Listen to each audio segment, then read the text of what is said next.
네, 안녕하세요. 자, 위험물 기능사 필기 한 권으로 쉽게 끝내기 편저자 이병철입니다. 자, 오늘은 25강, 자, 25번째 강의로 이제 소요 단위에 대한 거를 아마 설명을 드릴게요. 이것도 24강, 뭐, 여기하고 연관된 거예요. 또 지정수량을 알아야 또 요 문제도 풀어낼 수 있는 경우가 있어요. 위험물에 있어서는. 물론 이제 위험물뿐만이 아니라 저장소나 제조소 등의 뭐 내화 구조로 되어 있느냐, 외벽이 또 내화 구조로 되어 있지 않느냐에 따라서 각각의 소요 단위에 대한 게 다 달라져요.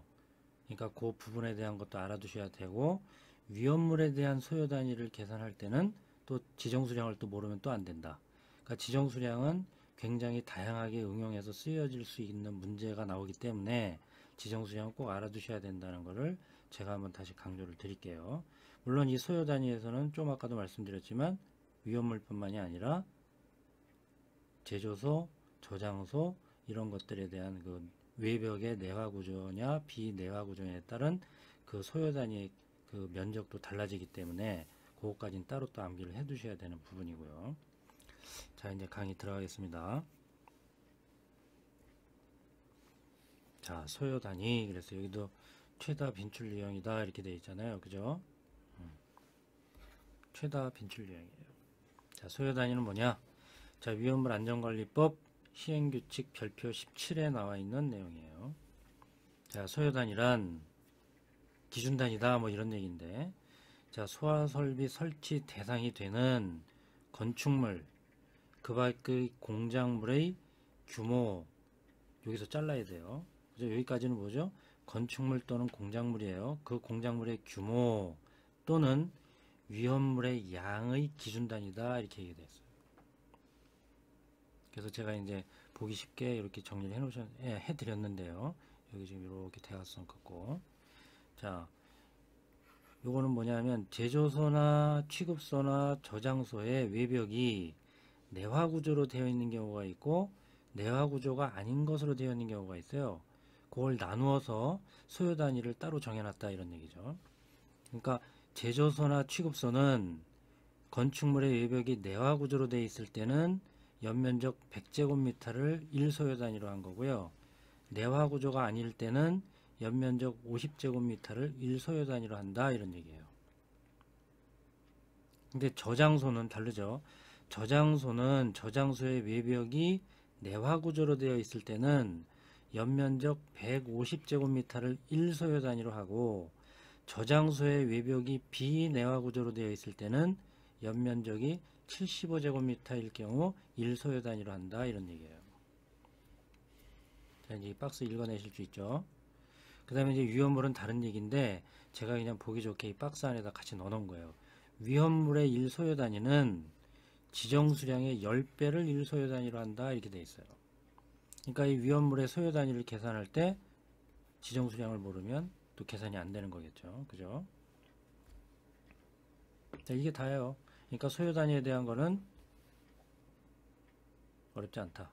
뭐 법령에 나와 있는 뭐 암기하는 그 얘기들은 전부 숫자에 관련된 거기 때문에 처음에는 좀 헷갈리고 곤혹스러울 수 있지만 몇 번 정리해 놓으시면 너무 단순한 문제들이다 이런 얘기죠. 이것도 이제 시험 문제 한 번인가 이 지문으로 나온 적이 있어서 제가 넣어드렸는데 한번 읽어드릴게요. 제조소 등의 5궤에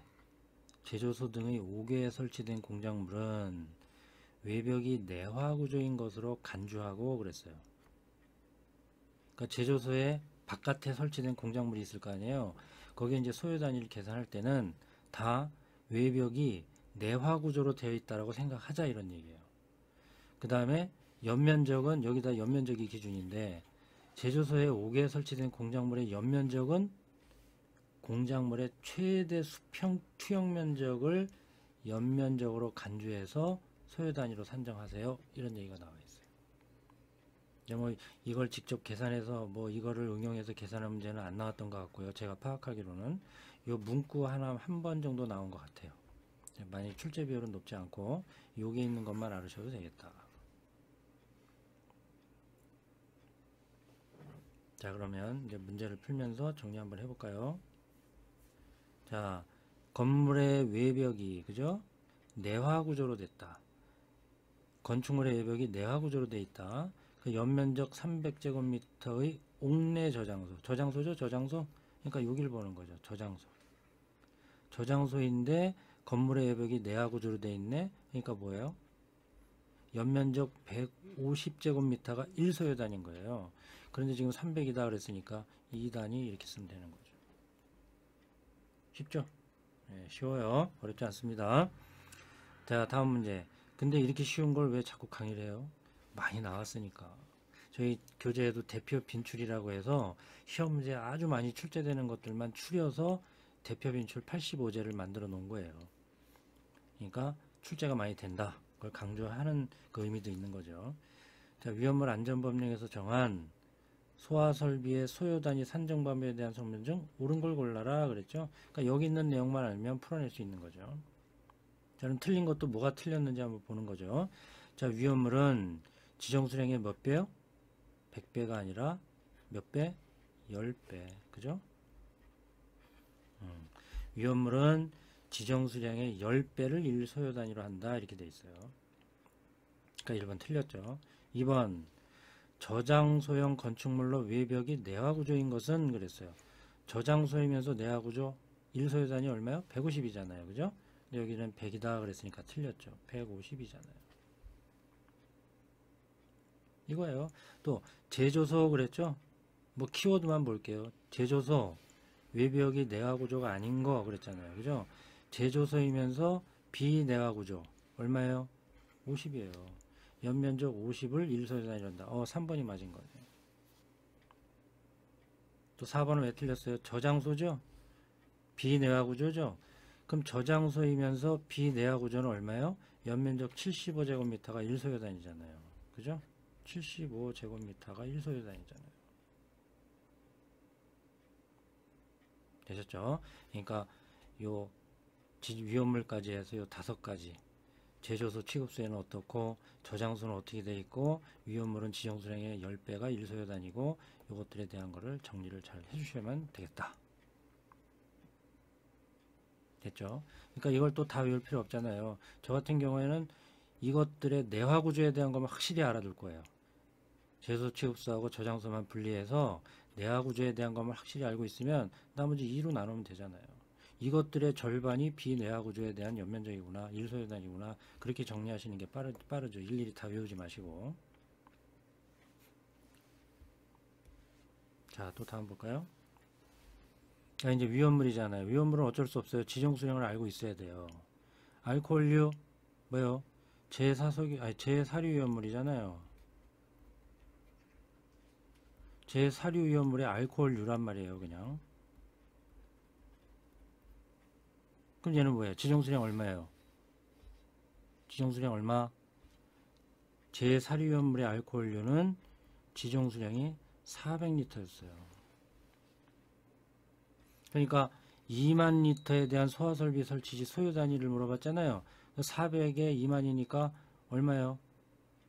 50g 큰일 나는 거예요. 왜요? 위험물은 지정수량의 10배가 그죠? 지정수량의 10배가 1소요단위다 그랬어요. 그러니까 4000리터가 1소요단위가 되는 거예요. 지정수량의 10배가 1소요단위예요. 위험물은.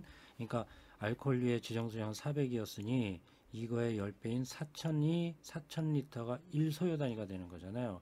그래서 2만 리터는 몇 소요단위가 설치되어 있는 거예요? 소화설비 몇 소요단위? 5 이렇게 답을 쓰면 되는 거죠.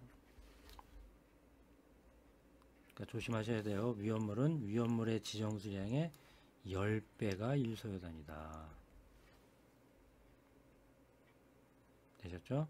그럼 이제 푸실 수 있을 거예요. 유기과산화물은 뭐였어요? 다 써드릴게요. 유기과산화물은 제5류 위험물 중 유기과산화물에 해당되는 거잖아요. 그죠? 지정수량 얼마요? 10kg. 위험등급 얼마? 1등급. 그러니까 지정수량이 10kg이니까 소요단위는 뭐라 그랬어요? 지정수량의 10배가 1소요단위다 그랬으니까 100이 1소요단위가 되는 거예요. 그죠? 그러니까 1000kg은 몇 소요단위겠어요? 10소요단위 이렇게 쓰면 되는 거죠. 간단하죠? 네, 어렵지 않습니다. 그 다음에 18년도 사회 그랬는데요. 이렇게 원론적인 얘기도 나와요. 앞에 있는 박스에 대한 이 원론적인 얘기들이 그냥 시험 문제 나오기도 하는 거예요. 자, 그냥 보세요. 바로바로 답이 나와야 됩니다. 제조소 또는 취급소. 외벽이 내화구조인 건 얼마나 그랬어요? 연면적 100제곱미터를 1소요 단위라고 하고, 이것만 알면 된다 그랬잖아요. 그럼 비내화구조는 이거의 절반이라고 그랬으니까, 그죠? 50제곱미터를 1소요 단위로 한다. 이렇게 쓰고 나오면 되는 거죠. 그러니까 객관식은요, 연필을 굴려도 정말 답이 아닌 것들을 제거시키면 확률이 높아지는 거잖아요. 아까 내화구조인 거에 대해서 비내화구조는 절반이다 그랬으니까 3번, 2번은 쳐다도 보지 말아야죠. 찍어도 1번, 4번 이거에 대해서만 찍어야 될 거 아니에요. 그죠? 내화구조에 대해서 비내화구조는 절반이에요. 100에 대한 50, 아까 150에 대한 75, 딱 이 두 가지밖에 없었잖아요. 그죠? 그러니까 완벽하지 않아도 그렇게 감을 잡는 그 연습을 몇 번 하셨으면 객관식 문제는 답을 또 정답을 구하고 나올 가능성이 커지는 거예요. 그러니까 포기하지 마시고. 자, 넘어가겠습니다. 이 문제는 그 앞의 24강인가요? 거기서도 나왔던 또 단위 변환 문제인데 제가 가끔 나오니까 제가 또 넣어드린 것 같아요. 제가 또 다시 또 반복 설명 드릴게요. 자, 질산의 비중이 1.5일 경우에 1소요 단위는 몇 리터인가 이렇게 물어봤어요. 그런데 이거는 앞에 문제는 리터를 킬로그램으로 바꾸는 거였잖아요. 그죠? 앞에 강의에서는 제 기억에. 근데 여기는 반대로 킬로그램에 대한 얘기를 리터 단위로 변환하는 문제예요. 똑같은 문제죠. 왜요? 질산은 HNO3죠. 뭐예요? 제6류위험물이잖아요. 제6류위험물은 모두 다 300kg이 지정수량이다 이렇게 얘기했어요. 근데 여기서는 킬로그램을 물어본 게 아니라 리터에 대한 걸로 최종적인 답을 구해주세요 라고 얘기했으니까 킬로그램 단위를 리터 단위로 변환해 주는 문제예요. 그래서 비중에 대한 얘기가 또 나왔던 거죠. 자, 그럼 또 볼까요? 여긴 또 써드렸으니까 그냥 이거들 할게요. 어떤 물질의 비중값을 구하려면 기준이 되는 물의 밀도에 대해서 그 물질의 밀도를 계산하는 게 비중값이에요. 근데 물의 밀도는 1이에요. 물의 밀도는 1이고 질산의 밀도값을 지금 구해야 되잖아요. 질산의 밀도값은 모른대요. 그런데 비중이 1.5다 그랬어요. 그러면 얘는 밀도하고 비중값이 거의 같다라고 보는 게 물의 밀도는 1이기 때문에 그래요. 분모값이 1이기 때문에 여기 있는 숫자와 여기 있는 숫자는 같아질 수밖에 없는 거예요. 결국에는. 그래서 물의 밀도가 1이고 질산의 밀도가 얼마여야 질산의 비중이 1.5냐? 질산의 밀도값도 1.5가 돼야 되겠죠. 그래서 질산의 밀도는 1.5라고 계산이 된 거예요. 근데 여기서는 지금 킬로그램을 리터로 바꿔야 되잖아요. 그러니까 질량과 부피의 관계니까 왜 밀도를 뜬금없이 구했느냐? 질량과 부피 간의 관계를 물어보는 계산할 수밖에 이 두 가지를 이용해서 우리는 밀도 값을 계산할 수 있기 때문에 그런 거예요. 그래서 비중 값이 문제에 또 제시가 됐던 거고. 자, 밀도는 부피분의 질량이에요. 그죠? 근데 밀도 알아냈죠? 밀도 알아냈죠? 그런데 우리는 지금 질량을 이용해서 리터를 부피를 구하는 거예요. 질량을 이용해서 부피를 구하는 거예요. 그럼 밀도는 부피분의 질량인데 부피는 어떻게 구해요? 얘하고 이렇게 바꿔치기 하면 되는 거예요. 또 말씀드려요. 이런 게 지금 헷갈리시는 분들이 많은 것 같아요. 지금 고등학교 1학년, 2학년 되시는 분들 중에 공부가 체계적으로 안 돼 있으시면 초등학교 때는 공부 안 하셨나요? 이런 거 가끔 물어보신다고. 그래서 제가 즐겨 쓰는 거 한 번 더 이거잖아요. 4분의 8이면 2잖아요. 그럼 얘하고 얘는 바꿔치기 할 수 있는 거예요. 2하고 4는 바꿔쳐도 시계는 변함이 없다 이런 얘기죠. 그래서 부피하고 밀도를 바꿔치어서 바꿔치기해서 자리 바꿈해도 된다라는 말씀을 그래서 드리는 거죠. 그래서 밀도는 부피분의 질량이지만 부피와 밀도를 바꿔서 부피는 밀도분의 질량으로 구할 수 있다. 그러니까 밀도는 아까 1.5 계산됐죠? 질량은 지금 얼마예요? 300kg이 지정수량 300이잖아요. 그죠? 300kg. 그래서 300kg을 1.5kg/L로 나누니까 200리터에 대한 답이 나오는 거죠. 그래서 결국에 비중이 1.5에 해당되는 질산의 300kg은 리터 단위로 환산하면 200이 된다. 그럼 이제 이 200리터가 지정수량인 거예요. 그런데 소요 단위는 뭐라 그랬어요? 지정수량의 10배가 1소요단위다 그랬으니까 2000리터에 해당되는 놈이 우리는 질산 1소요단위에 해당되는 부피값이다, 이런 얘기가 되는 거죠.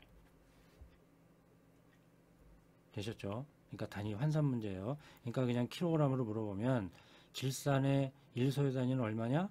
그럼 지정수량의 10배 3000kg 하고 답 쓰고 나오면 되는 거예요. 근데 여기는 킬로그램인데 리터로 물어봤으니 단위를 환산해 줘야 된다, 이런 얘기가 되는 거죠. 자, 오늘은 아주 간단하게 소요 단위에 대한 강의를 드렸고요. 다시 한번 강조드리지만 위험물에 대한 소요 단위를 계산하려면 저번 강의까지 계속 강조드리는 거지만 지정수량을 모르면 안 된다. 지정수량은 매우 중요하다. 꼭 알아두셔라. 자, 오늘 날씨도 흐린데요. 하여튼 눈이 올 것 같아요. 밖에 보니까. 눈이 올지 안 올지 모르겠는데 하여튼 건강 유의하시고 다음에 또 찾아뵐 때까지 건강하게 잘 지내시길 바라겠습니다. 감사합니다. 다음에 또 뵐게요.